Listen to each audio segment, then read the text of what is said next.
Hello guys, welcome on फार्मालॉजिक। और इस वीडियो में हम जानने वाले हैं सेंट्रीफ्यूगेशन के बारे में।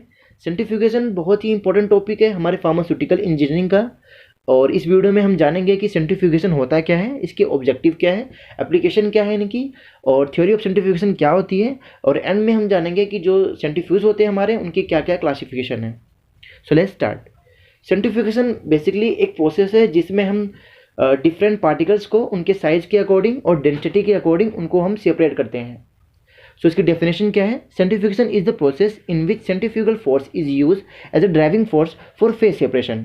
सो सेंट्रीफ्यूगेशन वो प्रोसेस है जिसमें हम सेंट्रीफ्यूगल फोर्स की हेल्प से डिफरेंट फेस के पार्टिकल्स को सेपरेट करते हैं। इसमें जो सेंट्रीफ्यूगल फोर्स होता है हमारा, वो एज अ ड्राइविंग फोर्स काम करता है। यानी जो मेन मैकेनिज्म, जो मेन फोर्स इसमें यूज़ हो रहा है हमारा, वो सेंट्रीफ्यूगल फोर्स है। यानी सेंट्रीफ्यूगल फोर्स की हेल्प से ही हम डिफरेंट पार्टिकल्स को उनके साइज़ के अकॉर्डिंग और उनके डेंसिटी के अकॉर्डिंग हम सेपरेट करते हैं। बेसिकली इसमें क्या होता है कि हमारे पास एक डिवाइस होता है जिसको हम सेंट्रीफ्यूज बोलते हैं, और उसमें हम डिफरेंट पार्टिकल्स को रखते हैं। यानी हमारे पास अगर मान लीजिए कि सॉलिड है और लिक्विड है, और उनकी डेंसिटी के अकॉर्डिंग उनको हम सेपरेट करते हैं। यानी अगर जिसकी डेंसिटी ज़्यादा है, यानी जो थोड़ा हैवियर है, वो नीचे सेडिमेंट हो जाएगा, और जिसकी डेंसिटी कम है, जो थोड़ा लाइट वेट है, वो ऊपर की तरफ चला जाएगा। सो इससे क्या होगा कि जो जो टू डिफरेंट पार्टिकल्स हैं वो सेपरेट हो जाएंगे। और सेंट्रीफ्यूगेशन प्रोसेस हम तब इस्तेमाल करते हैं, तब हम इस प्रोसेस को तब यूज़ करते हैं जब जो हमारी सेपरेशन है वो फिल्ट्रेशन के द्वारा नहीं हो पाती है। तब उस केस में हम सेंट्रीफ्यूगेशन की हेल्प लेते हैं। सो आगे हम जानेंगे इसके बारे में। The separation between the liquid and solid phase are on the basis of particle size and density difference. जो सेपरेशन होती है लिक्विड और सॉलिड फेस की, वो किसके बेस पे होती है? उनके पार्टिकल साइज के बेस पे होती है, और उनके जो डेंसिटी में जो डिफरेंस है उनके बेस पे होती है। यानी अगर हमारे पास दो अलग अलग पार्टिकल्स हैं तो उनके साइज हो सकते हैं अलग अलग हो, थोड़ा सा उनके डिफरेंस है कुछ साइज में, और उनके डेंसिटी में डिफरेंस हो। सो उस डिफरेंस की वजह से उनको हम आसानी से सेपरेट कर सकते हैं। The equipments use for separation is centrifuge, is known as centrifuge. यानी जो इक्विपमेंट्स हम इसमें यूज़ करते हैं सेपरेशन के लिए, उसको हम सेंट्रीफ्यूज बोलते हैं। यानी अगर क्वेश्चन आता है हमारा, ये एमसीक्यू में भी आ सकता है, कि जो इक्विपमेंट्स हम यूज़ करते हैं सेंट्रीफ्यूगेशन में, उसको हम क्या बोलते हैं? तो उसको हम सेंट्रीफ्यूज बोलते हैं।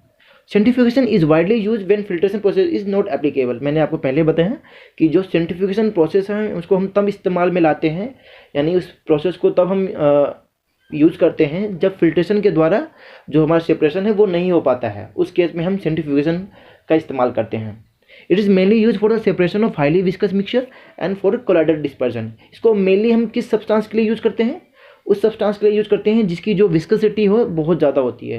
यानी हाईली विस्कस मिक्सर के लिए, अगर हमारे पास कोई मिक्सर है सॉलिड लिक्विड का, या फिर लिक्विड लिक्विड का, या फिर सॉलिड सॉलिड का, अगर कोई मिक्सर है हमारे पास और वो ज़्यादा विस्कस है, तो उसको हम आसानी से सेंट्रीफ्यूगेशन की हेल्प से सेपरेट कर सकते हैं।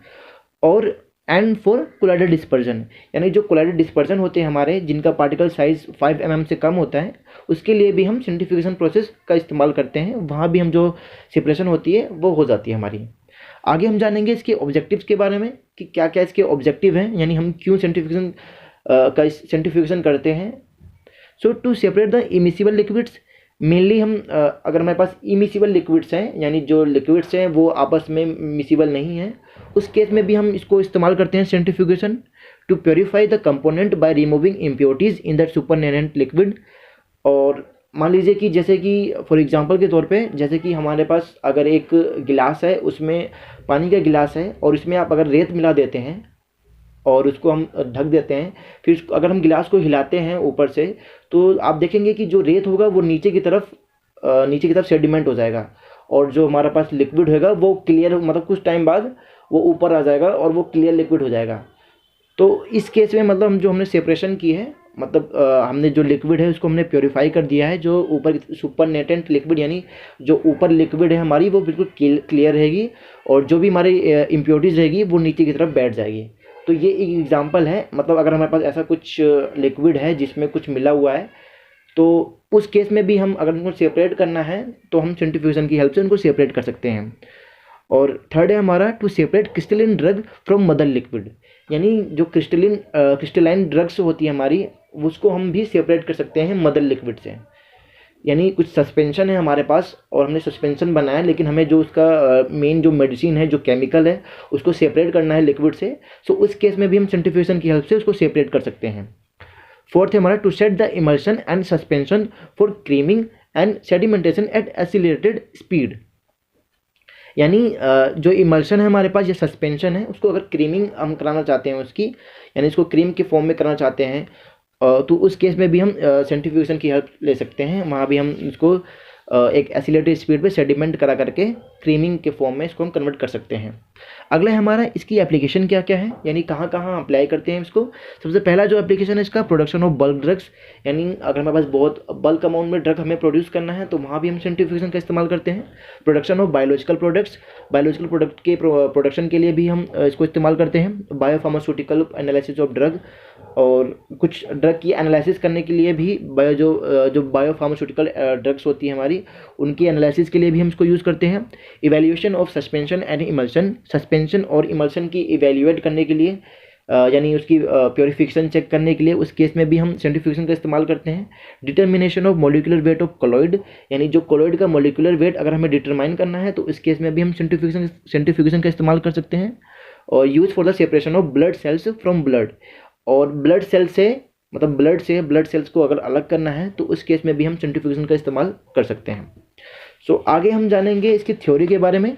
थ्योरी बेसिकली क्या है कि थ्योरी मतलब इसमें हम कौन सी इक्वेशन का इस्तेमाल करते हैं और हम कैसे इक्वेशन में वैल्यू पुट करके के जो सेंट्रीफ्यूगन का जो भी सेंट्रीफ्यूगल जो इफेक्ट है हमारा वो निकाल सकते हैं। तो पहले हम जानते हैं इसके प्रिंसिपल के बारे में कि किस प्रिंसिपल के बेस पे जो हमारा सेंट्रीफ्यूज है हमारा वो वर्क करता है।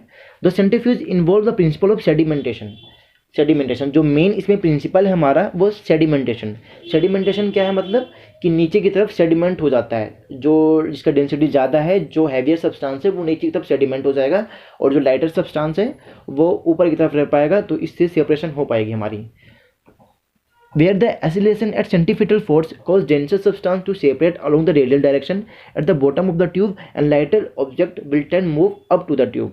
यानी वही बात है कि सेंट्रीफ्यूगल फोर्स की हेल्प सेंट्रीपिटल फोर्स की हेल्प से जो एसिलरेशन होगी, मतलब जो सब्सटेंस एसिलरेट हो रहे हैं, सेंट्रीपिटल फोर्स लग रहा है उस पर, उसकी वजह से क्या होगा कि जो डेंसर सब्सटेंस है वो रेडियल डायरेक्शन में मूव करेंगे, और बॉटम जो ट्यूब का बॉटम है वहाँ वो सेडिमेंट हो जाएंगे, यानी एक्यूमुलेट हो जाएंगे, और जो लाइटर ऑब्जेक्ट है हमारे वो ऊपर की तरफ मूव करेंगे ट्यूब में, और उसको हम अलग से उसको हम कलेक्ट कर सकते हैं। तो ये हमारा प्रिंसिपल है, यानी जो मेन प्रिंसिपल है इसमें हमारा वो क्या है, सेडिमेंटेशन। सेडिमेंटेशन प्रिंसिपल है हमारा। ये एमसीक्यू में पूछ सकते हैं कि जो मेन क्या नाम सेंट्रीफ्यूगेशन का प्रिंसिपल है वो क्या है, तो उसका आंसर है सेडिमेंटेशन। सो आगे हम जानेंगे the particle size having size more than 5 mm are separated by simple filtration process. अगर हमारे पास जो पार्टिकल का साइज है वो 5 mm से कम है, माफ़ कीजिए, कि जो हमारा पार्टिकल का साइज है अगर 5 mm से ज़्यादा है तो उसको हम सिंपल फिल्ट्रेशन से फिल्ट्रेशन प्रोसेस से हम कर पाएंगे। मैंने आपको बताया कि जब फिल्ट्रेशन प्रोसेस से सेपरेशन ना हो पाए तब हम सेंट्रीफ्यूगेशन का इस्तेमाल करते हैं। यानी अगर जो पार्टिकल का साइज़ है वो 5 mm से कम है तो उस केस में हम सेंट्रीफ्यूगेशन का इस्तेमाल करते हैं। अगर वो पार्टिकल का साइज़ 5 mm से ज़्यादा है तो सिंपल हम उसको फिल्ट्रेशन के प्रोसेस से आराम से उसको हम सेपरेट कर सकते हैं।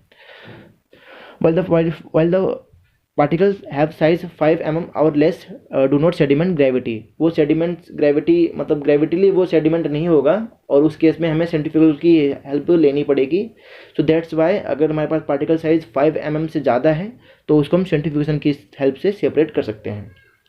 अगला हम जानेंगे सेंट्रीफ्यूगल इफेक्ट और रिलेटिव सेंट्रीफ्यूगल फोर्स क्या होता है। ये बेसिकली थ्योरी है हमारी। अगर आपके पेपर में क्वेश्चन आता है कि थ्योरी ऑफ सेंट्रीफ्यूगन बताइए, तो आप सेंट्रीफ्यूगल इफेक्ट या फिर रिलेटिव सेंट्रीफ्यूगल फोर्स को आराम से एलिब्रेट कर सकते हैं। तो आगे हम जानेंगे इसकी थ्योरी के बारे में।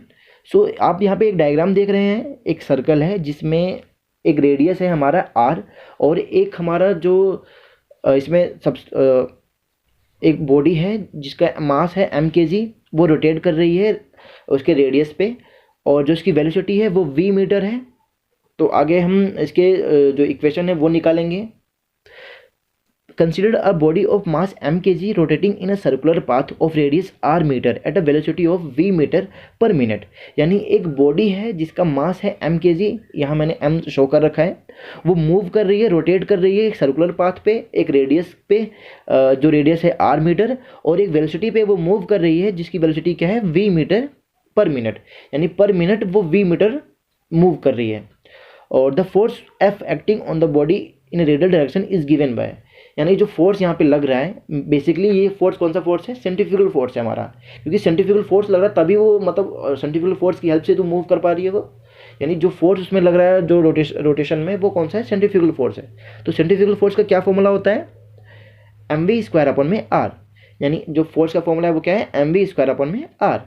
और आगे हम जो ग्रेविटेशनल फोर्स है वो निकालेंगे, जो बॉडी के ऊपर ग्रेविटेशनल फोर्स लग रहा है वो क्या है, तो the gravitational force acting upon the body is given as, so gravitational force क्या होता है हमारा, हमने पहले भी पढ़ा है, जो ग्रेविटेशनल फोर्स है हमारा वो जो बॉडी का मास है इनटू में जो ग्रेविटी, यानी जो एसिलेशन ड्यू टू ग्रेविटी लग रही है हमारी, उनका जो सम, उनका जो मल्टीप्लिकेशन होता है वो हमारा ग्रेविटेशनल फोर्स होता है।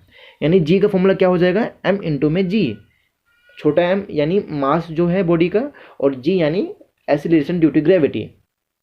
सो आगे हम जानेंगे जो सेंट्रीफ्यूगल इफेक्ट है हमारा वो, और रिलेटिव या फिर हम उसको रिलेटिव सेंट्रीफ्यूगल फोर्स भी बोलते हैं, वो क्या आता है हमारा, वो एक्चुअली क्या होता है कि जो हमारा फोर्स है हमारा और जो ग्रेविटी है उनको, उनका जो अपन अगर उनको रेशियो जो होता है उनका हमारा, वो हमारा क्या होता है, वो हमारा सेंट्रीफ्यूगल इफेक्ट होता है। यानी कि अगर हम किसी क्वेश्चन में आता है कि सेंट्रीफ्यूगल इफेक्ट क्या होता है, so centrifugal effect is equals to relative centrifugal force upon में सेंट्रीफ्यूगल फोर्स, यानी सॉरी माफ़ कीजिए, जो सेंट्रीफ्यूगल इफेक्ट होता है हमारा या फिर जिसको हम रिलेटिव सेंट्रीफ्यूगल फोर्स भी बोलते हैं, वो क्या होता है हमारा, सेंट्रीफ्यूगल फोर्स जो है हमारा उसके जो रेशियो है हमारा किसमें, ग्रेविटेशनल फोर्स में, वो हमारा क्या होता है, सेंट्रीफ्यूगल इफेक्ट होता है। और इसको हम कैसे एक्सप्रेस करते हैं, यानी C इक्वल्स टू में F अपॉन में G। F क्या है हमारा यहाँ पे, फोर्स है, और फोर्स क्या है, कौन सा फोर्स है, बेसिकली वो हमारा सेंट्रीफ्यूगल फोर्स है, और G है हमारा वो ग्रेविटेशनल फोर्स है। सो आगे इक्वेशन में हमने वैल्यू पुट कर दी है, यानी F की वैल्यू हमने mv²/r पुट कर दी है, और G की वैल्यू क्या थी हमारी, m इंटू जी, वो हमने पुट कर दिया है। सो लास्ट में जो इक्वेशन आएगी वो हमारी क्या आएगी, m से m कैंसिल हो जाएगा, और जो हमारी लास्ट में जो हमारा फॉर्मूला आएगा वो क्या आएगा, v²/g इंटू में r। सो आगे हम जो हमारे v की वैल्यू है उसको भी हम रखेंगे। So by substituting the value of v equals to में 2πrn इन अबव इक्वेशन, यानी हमने v की जगह उसकी वैल्यू पुट कर दी है। सो v क्या है, बेसिकली v मैंने आपको बताया था कि जो वेलोसिटी से वो मूव करा रही है वो v है, और इसकी वैल्यू क्या है, 2πrn। जो n है हमारा वो स्पीड ऑफ रोटेशन है, यानी जो रिवोल्यूशन पर सेकंड हो रहा है सेंट्रीफ्यूज में, और जो d है हमारा, सॉरी जो r है हमारा वो तो रेडियस है, हमें पता है, पाई की वैल्यू पता है 22/7 होती है, तो ये हमारी क्या है, v की वैल्यू है। तो यहाँ पे हमने v की वैल्यू पुट कर दी है, यानी c के फॉर्मूले में, सेंट्रीफ्यूगल इफेक्ट के फॉर्मूले में v की वैल्यू हमने पुट कर दी है, वहाँ पे v² था, यानी v² यानी 2πrn का स्क्वायर होल स्क्वायर अपॉन में g इंटू में r। सो 2πrn स्क्वायर यानी ये क्या हो जाएगा, 4π² r का स्क्वायर और n का स्क्वायर अपॉन में gr, और हमें पता है कि 2r इक्वल टू d होता है हमारा। तो आगे हम जो हमारा r है जो अगर हमारा वो उसकी पावर है तो हम उसको d भी लिख सकते हैं। तो n में हमारी जो इक्वेशन है वो क्या आई थी हमारी, 4π² r n स्क्वायर और अपॉन में gr। सो जब हमने 2r इक्वल टू d की वैल्यू पुट कर दी है, यानी जो डायमीटर की वैल्यू अगर हमने यहाँ पे पुट कर दी है, सो वो वैल्यू क्या आती है हमारी, लास्ट में जो इक्वेशन आती है वो क्या बनती है कि c इक्वल्स टू में 2π² dn², यानी 2r के बजाय हमने यहाँ पे d लिख दिया है, सिंपल है, कुछ भी नहीं है, और r से एक r कैंसिल हो गया है। सो अब जो ये सिंपल हमारा ये इक्वेशन आ गई है सेंट्रीफ्यूगल इफेक्ट की। और अगर एमसीक्यू में भी आता है आपका कि सेंट्रीफ्यूगल इफेक्ट का क्या फॉर्मूला है हमारा, तो सिंपल ये फॉर्मूला है हमारा 2π² dn² अपॉन में g। और यहाँ पे जो ग्रेविटेशन कांस्टेंट का फॉर्मूला है, जो वैल्यू है इसकी वो क्या है, यानी जो हमारी ग्रेविटी, जो एसिलेशन ड्यू टू ग्रेविटी का फॉर्म जो हमारा वैल्यू होती है वो क्या होती है हमारी 9.807 मीटर पर स्क्वायर। और जो सेंट्रीफ्यूगल इफेक्ट अगर हम वैल्यू पुट करते हैं, जो सेंट्रीफ्यूगल इफेक्ट होता है हमारा वो कितना आता है 2.013 n स्क्वायर डी। सो आगे from this equation it is concluded that centrifugal effect is directly proportional to D यानी डायमीटर एंड एन स्क्वायर। यानी जो इससे हमें क्या कंक्लूजन मिलता है, इस वैल्यू से या फिर इस इक्वेशन से हमें क्या कंक्लूजन मिलता है कि जो हमारा सेंट्रीफ्यूगल इफेक्ट है वो डायरेक्टली प्रोपोर्शनल है किसके, डायमीटर के और स्पीड ऑफ रोटेशन के।